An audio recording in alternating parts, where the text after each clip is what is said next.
You're watching Monty TV. I'm Jackie Karsh, sitting down now with Gary Hoberman. He's the CEO of codeless development platform Unqork. Gary, thanks so much for sitting down with me. Oh, thank you for having me here.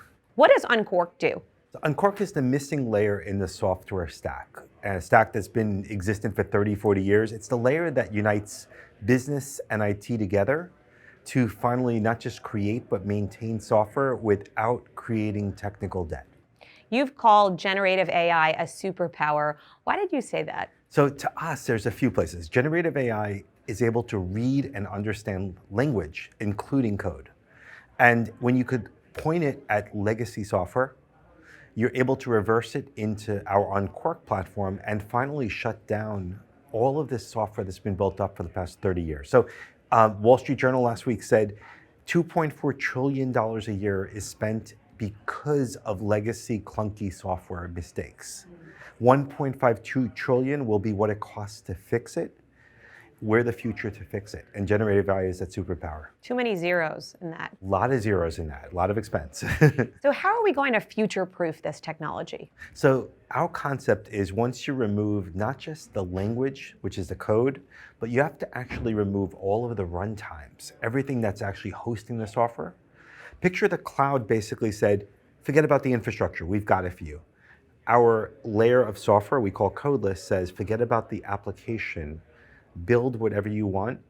We're maintaining it for you. We're maintaining it forever for you, the future state of what it will be at. That's our issue, not yours. Now, you were a Wall Street guy before, and you've made the jump to the tech sector. Two questions here. What's your advice for someone who wants to make the same jump, and why'd you do it? Yeah, so starting with the latter question of why I did it, 80% of my budget, which was $1.2 billion every year spent, was keeping the lights on. It was, you couldn't get any value from this, and it was getting worse. The reason why I did it was I actually saw my life as a global CIO was actually creating worse future state for the company instead of a better state, as it should be.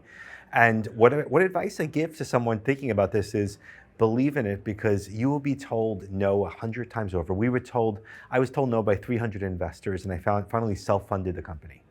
And I said, I know what needs to be done. You have to believe in yourself to carry through and follow through. Now, you engage with a lot of large enterprises. What are some traps to avoid or recommendations? Definitely, when you're working with an enterprise, you want to be able to very quickly get to a proof of value. Not proof of concept, but proof of value. Here's what it means for you. A lot of times enterprises give you something to do which isn't valuable to them, and you feel great. You're like, I did it, it's great. But the enterprise sees no value in the business case. So very quick proof of value, here's how we could help you. Don't look for these large mega deals. Look for small wins that you could grow over time with them as a partner.